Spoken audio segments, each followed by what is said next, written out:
Hi guys, I wanted to make a video about the build of my WCB Model M062 frame from China from Workswell. It's a carbon hardtail frame. I bought it in size 18.5 inch and for my height, which is 1 meter and 85 centimeters, it's just about the right size. I bought this frame a couple of weeks ago. I ordered it on eBay. Shipping it to the Netherlands went fairly quick. I think it was about 2 weeks, but it did take another additional 2 weeks before it came through customs.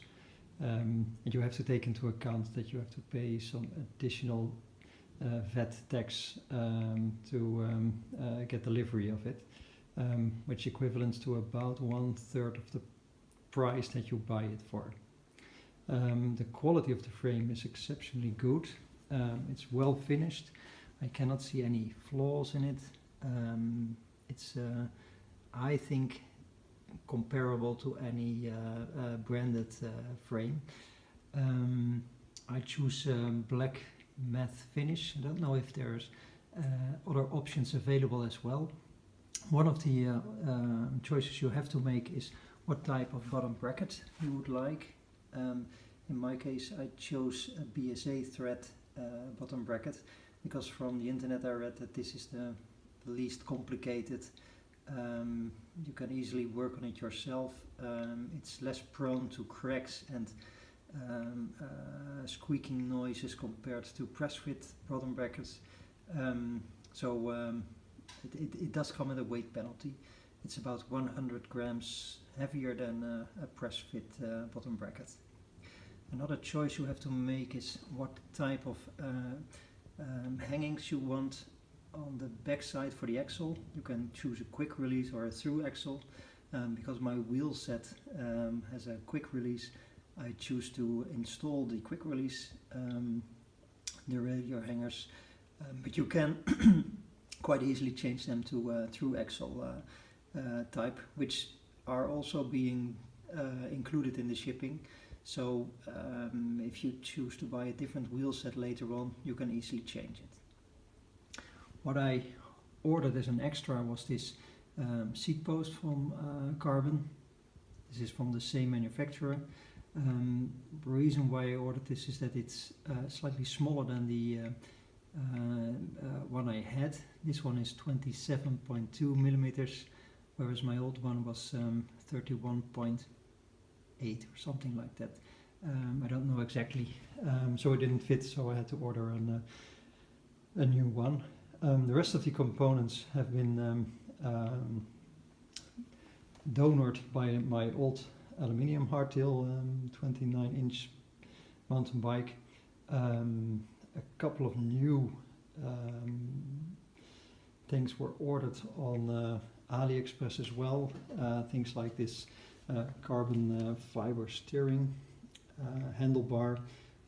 It's a width of 72 centimeters, if I'm correct, which is I think the right size for this type of bike. Something I also ordered from AliExpress is this bottle cage holder, which is also from Carbon and is also exceptionally lightweight.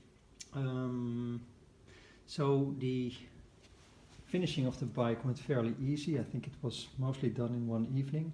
The most complicated thing was the fitting of the rear derailleur and the rear brake hose, which go through the frame.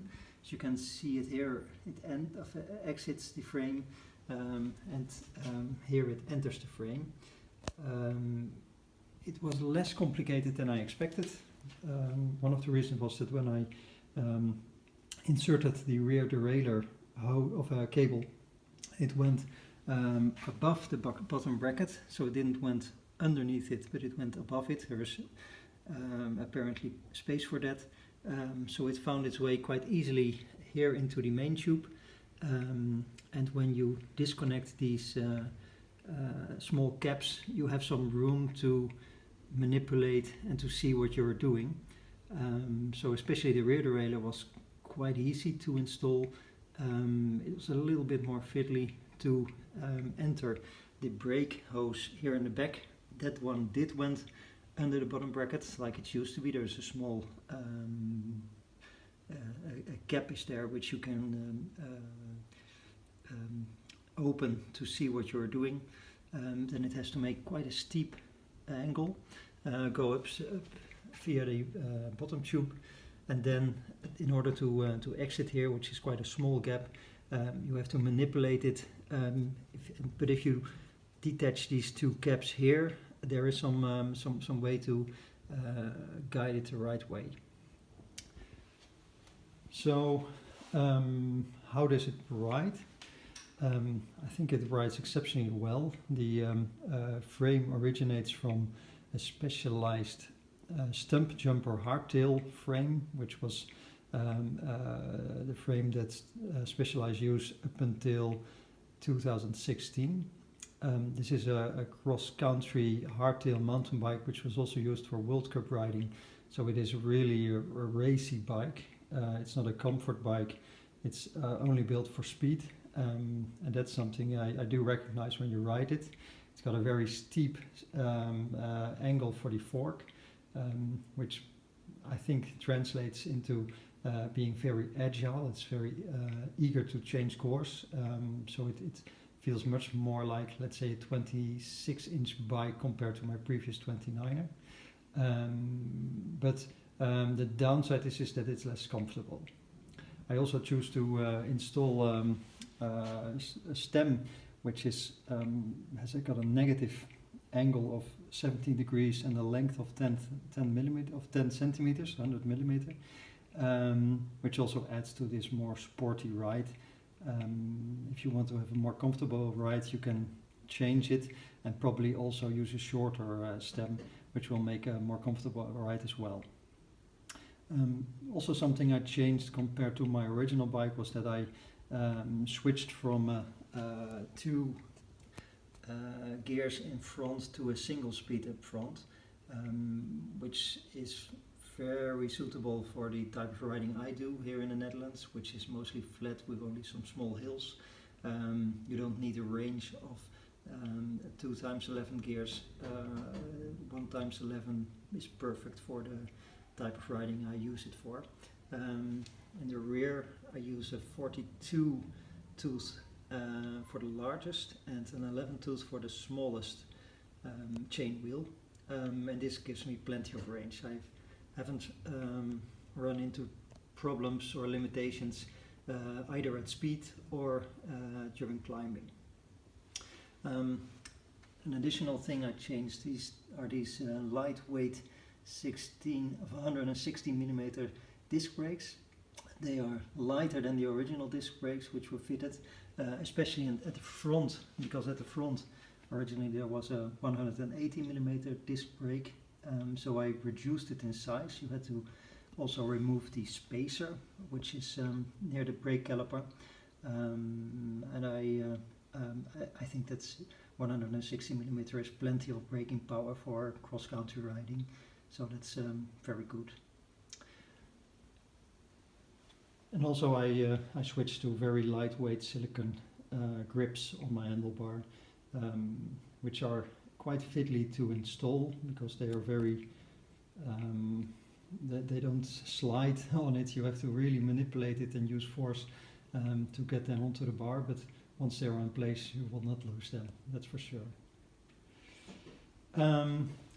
Why did I buy this frame?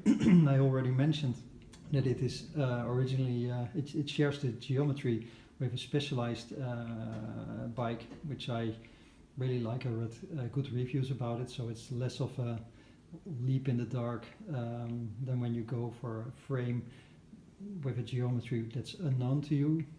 The second reason why I bought this frame is that it's already on the market for quite a few years, and this means that, well, if there are any structural flaws, you would have come across it. It would have been mentioned on fora, but many people have bought this frame, and in general it has stood well for even during regular use.